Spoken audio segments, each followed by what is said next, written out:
Welcome. This is Layout Manager, a free canvas for arranging, editing, and generating game art in your browser.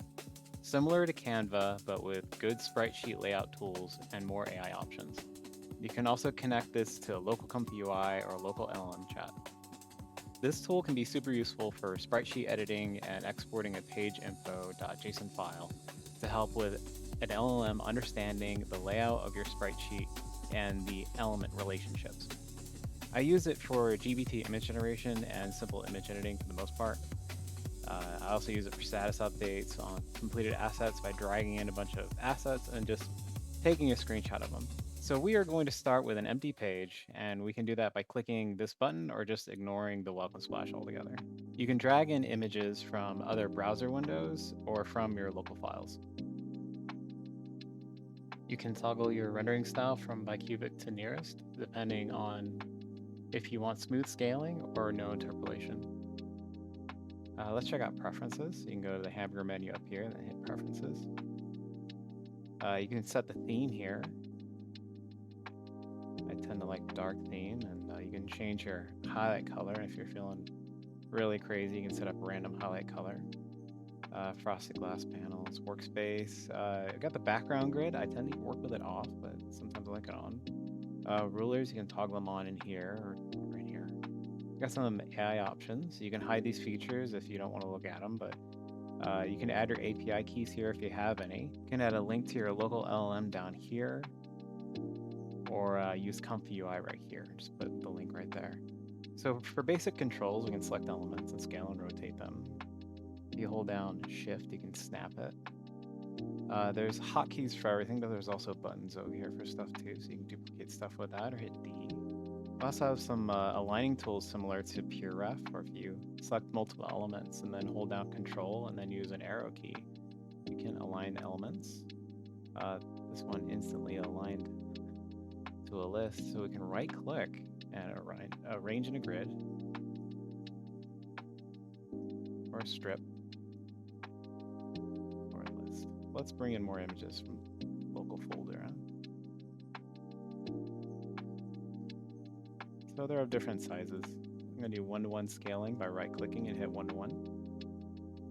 And then I can do some alignment stuff, some alignment hotkeys. We also have rulers and snapping. I mentioned them earlier in the preferences. You can turn on rulers like that. They're similar to Photoshop, and then you just go over there and drag them in. But yeah, once you have a ruler in, and you have snapping on, it'll snap to the bounds of the element. It'll snap to other elements as well. So image editing, we have a lot of things you can do in the sidebar. Also, you can wiggle it around if you want. We have the sprite name right here. You can give it a custom name. That's for page info later for sprite stuff, but I'll get back into that later. Here's the file name if you have one. The original dimensions, display, position in the space, I have opacity. And you throw a background on it for right now if you want to check if you have like stray pixels or something on the alpha, you want to clean it up. Also have some basic mirroring. You can flip it around and rotate it. But you can also just use the tool right here and then hold down Shift. You have some adjustments right here you can make. And as you make them, you can also get big changes down here. This change you made, but you don't have to. We also have split images right here. It's mostly for sprite stuff, but you know, you got a cool cutting tool and you can break up the elements. And you can also undo it. You can also split via vertical and horizontal. Again, we can do this more later with the sprite stuff, but then we have crop and auto crop. Crop tool is pretty self-explanatory. It just gives you the option to crop things. Auto crop gets rid of the transparent pixels and just auto crops whatever you have. But you can always undo it by hitting crop again, so it doesn't technically get rid of it. You can also offset the image if it is cropped. So if you have like a crop going on, you can hit the offset image button, just kind of move it to where you need it and apply. Or you hit O and you just move it. And there's also image editing. So this isn't Photoshop. This is just an image editing tool kind of threw together in here. You have some brush options right here. You can turn on pixel snapping if you really need it for pixel-based work. But yeah, you only have one mask, and it works for the entirety of it. This works really well on Sprite Sheet cleanup when you just get in really quick, be like, get out of here, and then move on. But you can add more layers, and you can edit the background and stuff like that. You can also add a stroke, which helps a lot for the getting rid of the halo effect a lot of times. You know, outside to inside center. It's crazy how often I jump into Photoshop to do that really quickly. But then you have all your other standard editing tools right here. But yeah, these are browser-based tools. They're not perfect, but they're okay. Clone stamp works pretty well. Use Alt to select your source position, then you just paint. You got a healing brush. I don't think it works too well. Work in progress. Then you have your basic selection tools. An eyedropper. So it pretty much works the way I want it to work. I canceled it, but you can apply it and then go on delete it. I can bake the changes, but I can always go back in and remove that. So you never really lose anything. It's very non-destructive. And you can always duplicate something and make changes to one. It won't mess over the other. So that's what I like about Layout Manager. It's just really easygoing and doesn't screw up your stuff. So let's jump into the Sprite Sheet editing features. So for this one, I'm going to take a MP4 and I'm going to use the Flipbook feature. So what I can do is I can save frames to memory for right now instead of just exporting the entire image sequence because I have the space on my computer. I'm going to do 10 FPS. I'm going to do WebP just to make it super cheap. And it does an estimate of the total cost of it down here. I'm going to extract 61 frames. So this is a little orc guy I made in Grok. I made the original image of the orc boy running and then threw him at Grok Imagine for a quick video. But I'll do a quick 6-frame running sequence. Looks pretty good. From here I can export a GIF. I already did it, so I'm not going to do it again. See?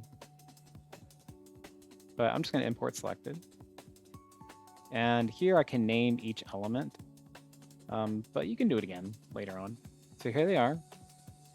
Looks like each image is 544 by 544, so that's pretty big. That's pretty huge, and they have that white background. So I'm going to use a ComfyUI workflow really quick to remove the backgrounds. So I had this set up earlier, background removal tune. I have them selected, so I'm just going to go boop. And they all generated to the right of the selection. When you have the AI tools open, you'll have these little trash can icons. It's because hitting the delete key kept deleting selected by mistake. So now you can't just delete selected by mistake. You have to hit the button when the AI tools are open. When you close them, it goes away. So like Canva, let's create a page really quick for this Sprite sheet. And we'll do a 512 by 512. Clearly too big. So there's a few ways we can size it down to get it to fit on the page. I'm just going to size it down manually and turn on snapping. And I'll snap to the page. Snap was a little sticky there. I got stuck to the top. That's one way to get it in there. Another way is to just hit the fit to page, fit selection to page. I'll slap it in there. Then you just drag it up. So element renaming. So I have batch renaming options if you want, or you can name things individually. For this, you can select and you go up to sprite name and you can name them whatever. So for me, I'm going to grab this and just batch rename orc. So we got orc 1, orc 2, orc 3, yeah, and so on. And in doing this, we can set up a page info. This is a somewhat standard JSON formatting for sprite sheet info for AI. This page info can also include child element base and offset positions for things like paper doll characters. Let me show you this cool feature. Here's a couple assets I recently did for another project. And let's go get a 512 by 512 again. You know, we'll just fit them in there. That's fine. So let's start with the buttons on the elements. So as you may have noticed, there's buttons up here. You can lock an element so you can work on top of it without accidentally grabbing it. You can also turn on onion skin in this if you have something underneath it that you want to manipulate as well. You can change your layering by right-clicking and bringing to front, bring forward, send back, or send to back. As you have something selected, it'll be on top, but you can let go to get a preview of it. There's also preview rasterize, so you can turn that on. Because this is actually a smaller scale than it was originally, it'll show us that button. And it'll give us a preview of what it will look like when it's actually exported. It's easier to see when you have nearest neighbor on. But really, it comes down to what you're going to render it with in the end. So let's go over parenting. So what you can do is you can create a child asset to a certain asset, like in this instance. You can go to the linking button and click and hold it, then drag over the asset you want to be a child. Right, and then we have a little node tree showing of our rig. We have the character at the top, and then we have the cup below that. So we move the character, the cup will go with it. With this connected, we have this relationship set up. So now we can like take assets from the sprite sheet and put them in different areas. And in the page info document, it'll explain it to the AI. I'll show you what I'm talking about. So this cup, I want to put it on her head. So I'm just gonna take this, scale it like that, and set the base position. And then I'm going to take it, move it, put it like on her head, and set offset position. Then I go back to base and then offset. Now I'm on offset, I can go in here and make some edits. So I can paint the mask the way I want it for like clothing items or whatever. Base, offset, base. So when we export this page as export page info and hand it to the AI, it'll know these two different locations. It'll know, hey, this is the size and location and rotation of it is right here for the base position. And when they're wearing the cup hat, it'll be the offset position. It's no guesswork for where it goes once it's in your game. So with the source manager, you can select an image and replace stretch it or replace fit. You don't need to bake it out. It'll maintain the crop so you can still offset it for different characters. So this export page info is super helpful. I did this for Pokemon characters. Check it out. So first I'm going to split this sprite sheet up. That looks right. Now all the elements are split up. Looks like this column is for walking down.